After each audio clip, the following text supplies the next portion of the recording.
Conservation nature, pour que la nature reste un coin de paradis. Bonjour à tous, c'est Alex et je suis heureux de vous retrouver sur le podcast Conservation Nature avec notre émission 15 minutes pour comprendre facilement l'écologie. Ensemble, nous décryptons l'écologie, ses enjeux et ses dernières tendances afin de vous aider à mieux consommer tout en protégeant la nature. Consommer mieux, c'est apprendre à limiter notre impact sur l'environnement et admettre que malgré des siècles d'évolution, notre survie dépendra toujours de celle de la nature. Pour l'homme, elle est une source extraordinaire de nourriture, de matériaux et de richesses en tout genre qui ont donné naissance au fil des siècles à de formidables découvertes. Et puis, à l'heure de l'urbanisation massive, la nature est aussi un moyen de changer de rythme et de se recentrer sur l'essentiel. Pourtant, il devient de plus en plus difficile de se couper même un instant de nos sociétés humaines. La pollution visible et invisible tirée de nos activités fait son chemin même dans les zones les plus reculées de la planète. Et puisque notre développement va se poursuivre, la gestion de nos déchets devient l'une des principales problématiques de demain. Quels sont les modes de gestion utilisés aujourd'hui? Quels nouveaux projets sont envisagés? Comment soutenir la transition vers une gestion plus responsable à l'échelle individuelle? C'est ce que nous allons découvrir dans ce nouveau sujet. Tout d'abord, selon la définition proposée par l'Union européenne, un déchet désigne toute substance ou tout objet dont le détenteur se défait ou dont il a l'intention ou l'obligation de se défaire. Nous utilisons au quotidien une multitude d'objets dans le cadre de nos activités ou de notre vie personnelle. Une fois leur mission remplie, nous nous en débarrassons. Les produits deviennent alors des déchets et se répartissent de manière générale en 4 grandes catégories. Il y a tout d'abord les déchets agricoles qui arrivent en première place avec 375 millions de tonnes jetées chaque année. On y retrouve les déchets de forêt, de culture ou d'élevage tels que le marc de raisin, les déchets de fruits, de légumes ou ceux liés à l'industrie de la viande par exemple. La plupart sont biodégradables et peuvent être réutilisés pour l'engrais et la nourriture du bétail sans passer par la case déchets. Viennent ensuite les déchets du bâtiment avec 130 millions de tonnes annuelles. La plupart d'entre eux se composent de gravats de démolition tels que des briques ou des blocs de béton. Ils sont considérés comme inertes, c'est-à-dire qu'ils ne sont pas dangereux pour l'environnement. En revanche, ils ne se décomposent pas, ce qui pose forcément problème sur le long terme au vu de leur quantité. Les déchets industriels et commerciaux représentent quant à eux 98 millions de tonnes chaque année et englobent le bois, le papier, le carton, la ferraille parmi bon nombre d'autres matières. Nos déchets ménagers arrivent en 4e position avec 47 millions de tonnes par an qui vont des restes d'aliments aux emballages en passant par les flacons et les magazines. Certains peuvent aussi se révéler potentiellement dangereux pour l'homme et l'environnement. C'est le cas des piles, des ampoules, des peintures et des produits chimiques divers également utilisés dans le secteur de l'industrie. En France, c'est l'État qui détermine la prise en charge de tous les types de déchets. En revanche, les collectivités territoriales n'ont pour obligation de s'occuper que de nos déchets ménagers. Ceux issus des activités économiques restent sous la responsabilité de leurs producteurs respectifs qui doivent alors faire appel à des prestataires privés ou mettre en place des procédures de tri et de réemploi de manière individuelle. Ce qui pose particulièrement problème aujourd'hui, au-delà des méthodes employées, c'est la proportion colossale de déchets que nous générons chaque jour. La population augmente, les villes se développent, les modes de consommation évoluent et en conséquence, les déchets deviennent à la fois de plus en plus nombreux et de moins en moins biodégradables. Poussés par les comportements des consommateurs, beaucoup de fabricants vont même jusqu'à diminuer volontairement la durée de vie de leurs produits en intégrant des pièces de qualité médiocre pour inciter à acheter à nouveau. C'est ce que l'on appelle l'obsolescence programmée. La pratique est punie par la loi depuis 2015, mais témoigne de notre société actuelle qui pousse à consommer et à jeter sans considération pour le cycle de vie du produit. Résultat, la masse de déchets progresse plus vite que n'importe quelle autre source de pollution environnementale, y compris les gaz à effet de serre. Chaque année, le monde doit faire face à 2,1 milliards de tonnes de déchets solides, dont 33% ne sont pas gérés de manière respectueuse de l'environnement. Et l'on estime que le chiffre devrait augmenter de 70% pour atteindre les 3,4 milliards de tonnes d'ici à 2050. D'un point de vue économique, on remarque que les pays à revenus élevés ne comptent que pour 16% de la population mondiale, mais produisent à eux seuls près d'un tiers de la totalité des déchets de la planète. La palme du mauvais élève revient à l'Asie orientale et Pacifique, mais en France, chaque habitant produit tout de même en moyenne 590 kg de déchets par an, et la production continue de croître d'environ 1% chaque année. Dans les pays à faible revenu, seuls 48% des ordures sont collectées dans les villes et 26% dans les zones rurales. Beaucoup de déchets y sont simplement brûlés sur place ou abandonnés à l'air libre, ce qui favorise les infections respiratoires et autres maladies. Quant aux pays à revenus élevés, ils disposent bien sûr de systèmes de collecte et de gestion bien plus performants mais totalement insuffisants. Pendant des années, des milliers de conteneurs chargés de déchets à recycler ont quitté l'Europe et les États-Unis en direction de l'Asie du Sud-Est, où le traitement coûte nettement moins cher. Jusqu'à récemment, la France elle-même envoyait 50% de ses déchets plastiques triés vers la Chine. Les choses se poursuivent encore aujourd'hui, mais Pékin, tout comme la Malaisie, l'Indonésie ou les Philippines, ont nettement durci leurs conditions d'importation pour ne plus être les poubelles des pays occidentaux. Conséquence, plus d'ordures à gérer sur notre territoire et des déchets recyclables simplement brûlés ou mis à la décharge faute d'équipements adaptés. Malgré tout, les pays poursuivent leur développement et oublient souvent de s'équiper de systèmes essentiels pour faire face à la progression des déchets et à leur évolution. C'est la raison pour laquelle les pays à revenus intermédiaires sont à surveiller de près, car ce sont eux qui devraient connaître la plus forte progression du volume de leurs déchets dans les années à venir. Celle-ci devrait être multipliée par 3 en Afrique subsaharienne et par 2 en Asie du Sud d'ici à 2050. Avec bien entendu des conséquences désastreuses sur toute la biodiversité. Pour rappel, un simple mouchoir en papier jeté dans la nature met environ 3 mois pour se dégrader, tandis qu'un chewing-gum met en moyenne 5 ans. D'autres déchets tels que les piles contiennent des produits hautement toxiques qui s'infiltrent dans les sols jusqu'aux nappes phréatiques dans lesquelles nous puisons notre eau. Les rejets humains sont la première cause de pollution de l'eau douce.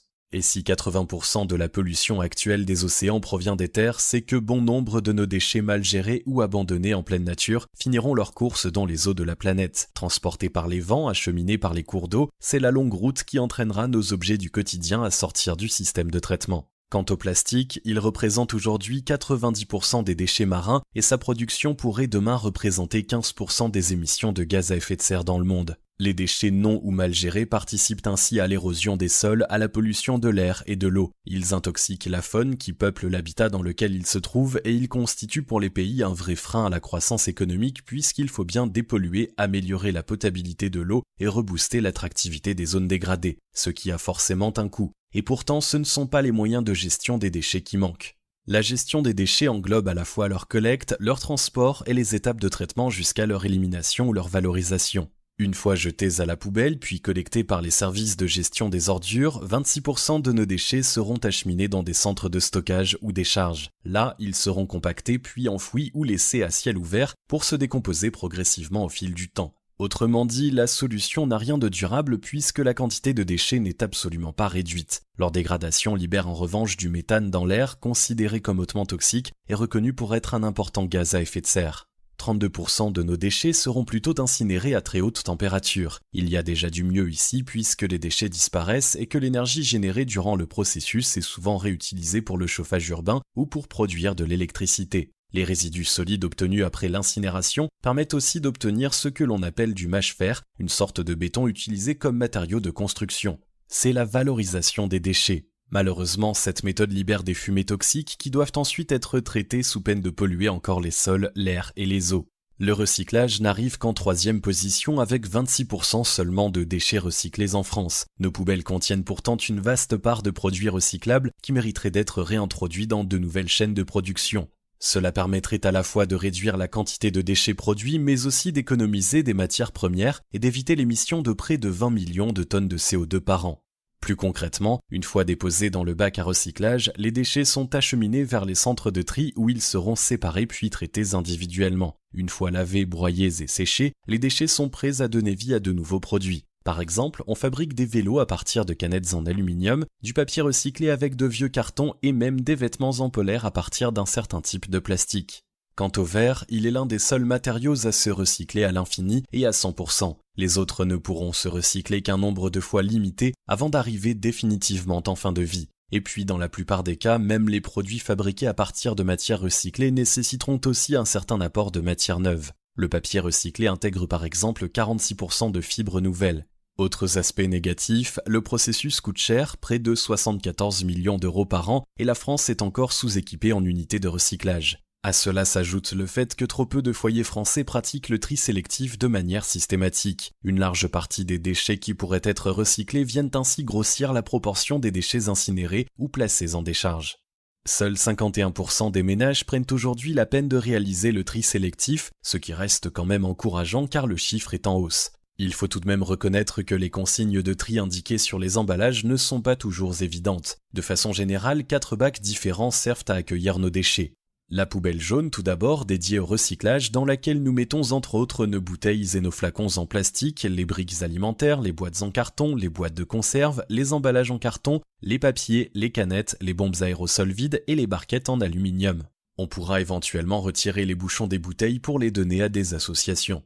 La poubelle verte est dédiée aux verres, bouteilles d'alcool, de jus de fruits, pots de confiture, petits pots de bébé, tout devra être le plus propre possible et sans couvercle. La poubelle bleue se rencontre un peu moins fréquemment mais vise à contenir les journaux et les magazines. La plupart des communes en mettent à la disposition de leurs habitants, tout comme les bacs à verre. La poubelle classique enfin, avec son couvercle vert foncé le plus souvent, accueillera tout ce qui ne se recycle pas. Les pots de yaourt, les restes de repas, les couches mais aussi les papiers et les cartons humides. À la maison, il suffira de placer des sacs à côté de sa poubelle ordinaire pour que chaque déchet puisse prendre la bonne destination. Pour une gestion optimale, certains objets particuliers tels que les équipements électroniques, les produits toxiques, les encombrants pourront être transportés directement en déchetterie. Les piles et ampoules seront déposées en grande surface, les médicaments seront rapportés aux pharmaciens. Quant aux déchets verts, on les utilisera pour faire notre compost et bien d'autres choses encore. Il faut dire que ces déchets organiques issus de la cuisine ou du jardin représentent la plus grande partie, soit 29% du volume total de nos poubelles. Dommage lorsque l'on sait que ce type de déchet peut être facilement transformé pour servir à d'autres usages. Au total, les déchets verts peuvent être valorisés de 3 manières différentes. Par le compostage, au terme duquel nos déchets sont transformés en un excellent engrais naturel. Par méthanisation, similaire au compostage, mais pratiquée sans oxygène et qui permet d'obtenir un mélange de méthane et de gaz carbonique. C'est le biogaz que l'on utilise aujourd'hui pour produire de la chaleur, de l'électricité ou comme carburant. En ville, certains bus roulent déjà au biogaz. Dernier procédé, la valorisation énergétique grâce au bois qui va permettre elle aussi de produire de la chaleur et de l'électricité. Puisqu'il est bien moins coûteux, le compostage reste le mode de valorisation le plus fréquent, mais tous s'inscrivent dans une toute nouvelle démarche qui vise à envisager ces déchets comme une ressource à part entière. À Bruxelles, par exemple, certaines distilleries proposent de la bière brassée à partir de pain invendu et à Londres, le marc de café est transformé en biocarburant pour les bus. C'est le principe de l'économie circulaire qui cherche à utiliser au maximum toutes les ressources dont nous disposons de manière à ne plus générer de déchets du tout. C'est ce que fait déjà la nature depuis des milliers d'années. Le recyclage, la réparation, la réutilisation font tous partie du concept d'économie circulaire et le secteur est aussi générateur d'emplois puisque 1,6 million de personnes y contribuent à travers le monde pour un chiffre d'affaires global de 170 milliards d'euros. Reste encore à généraliser les pratiques écologiques dans le secteur industriel, mais ici aussi les choses évoluent avec le temps. Depuis 2016, les entreprises sont contraintes de trier leurs déchets à la source, mais les projets vont également plus loin puisqu'il s'agit aussi de repenser les modes d'extraction des matières premières et les méthodes de fabrication. Les produits de demain devront être plus durables et plus faciles à recycler et la gestion des déchets devra être la plus propre possible. En 2018, l'Union européenne a révisé sa directive cadre sur les déchets pour y intégrer de nouveaux objectifs parmi lesquels le recyclage de 55% des déchets municipaux d'ici à 2025, la réduction du gaspillage alimentaire et le recyclage de 70% des emballages pour 2030, et une réduction de 10% de la mise en décharge globale des déchets d'ici à 2035. Chaque pays est libre d'adopter la stratégie qui lui convient le mieux. En France, cela passera par la création de nouveaux centres de tri, la diminution du nombre de centres de stockage et la mise en place d'installations de compostage un peu partout sur le territoire. L'objectif à terme sera de généraliser la collecte des déchets verts au même titre que les autres types de déchets à l'horizon 2024. De manière générale, les directives de demain s'appuient sur 5 points principaux. La prévention en favorisant les comportements responsables des professionnels et des consommateurs, la réutilisation en sortant du tout jetable et en allongeant la durée de vie de nos objets, le recyclage en effectuant correctement le tri sélectif, la valorisation de ce qui peut l'être pour produire du gaz, construire des routes ou encore fertiliser les cultures, l'élimination enfin en dernier recours mais en utilisant des procédés plus responsables. Bien évidemment, la transition a un coût. Dans les pays à faible revenu, la gestion des déchets compte en moyenne pour 20% du budget des municipalités. C'est la raison pour laquelle la Banque mondiale a déjà soutenu près de 340 programmes de gestion des déchets à travers le monde pour un total de plus de 4,7 milliards de dollars. Et en parallèle, puisque la gestion des déchets est l'affaire de tous, c'est aussi à nous de soutenir les initiatives responsables en adoptant les comportements en accord avec ce qui est en train d'être mis en place. Acheter en vrac, par exemple, limiter les emballages, surveiller les dates limites de consommation et cuisiner au maximum l'ensemble des produits pour jeter le moins possible. On peut également renoncer aux bouteilles en plastique en choisissant de boire l'eau du robinet. Au travail ou à l'extérieur, on emportera si nécessaire une gourde en inox qui pourra nous suivre très longtemps. Et pour les soins du corps, on choisira plutôt des cosmétiques solides plus naturels et bien moins emballés. Avec quelques ingrédients, il est même possible de réaliser ses propres cosmétiques et produits d'entretien. De la même façon, un autocollant Stop Pub apposé sur la boîte aux lettres permettra de limiter considérablement le gaspillage de papier. Et en cas d'objet abîmé, on cherchera à le réparer ou à lui trouver une nouvelle fonction plutôt que de le jeter. Une boîte à chaussures peut facilement devenir une boîte de rangement, les bocaux en verre se gardent pour la conservation des aliments ou pour créer de jolis photophores. Et en cas d'achat, on pourra aussi prendre le temps de s'intéresser aux offres d'occasion. Cela marche aussi en sens inverse, nos vieux objets feront peut-être plaisir à d'autres. Quant aux objets plus occasionnels comme une échelle ou un pistolet à peinture par exemple, la location pourrait bien être une option à envisager. Réduire, réutiliser, recycler, composter, l'économie circulaire est au cœur de la démarche zéro déchet. En France, le recyclage est en hausse et la prise de conscience progressive a déjà permis la mise en place de plusieurs restrictions fondamentales. Fini les cotons-tiges, les sacs et les gobelets en plastique, et les années à venir devraient encore interdire d'autres produits jetables. Malgré tout, nous avons encore beaucoup de retard à rattraper par rapport à certains de nos voisins européens. Dans un monde où l'action de jeter s'est banalisée, nous avons oublié le concept de durabilité. Dans la nature pourtant, rien ne se perd, tout se transforme. Et c'est ce naturel que nous retrouvons aujourd'hui dans des alternatives à pratiquement tous nos objets du quotidien en plastique. Brosse à dents en bambou, pochettes en tissu, emballages alimentaires naturels, pour une transition en douceur vers un mode de vie plus responsable à la fois pour soi et pour toute la planète. Merci d'avoir écouté ce nouvel épisode, j'espère qu'il vous a plu. Si c'est le cas, n'hésitez pas à nous suivre sur les réseaux sociaux et à faire un tour sur notre site internet conservation-nature.fr pour connaître les prochains sujets. Vous y trouverez notamment de nombreux articles sur l'écologie, la nature et la protection de l'environnement. À très bientôt.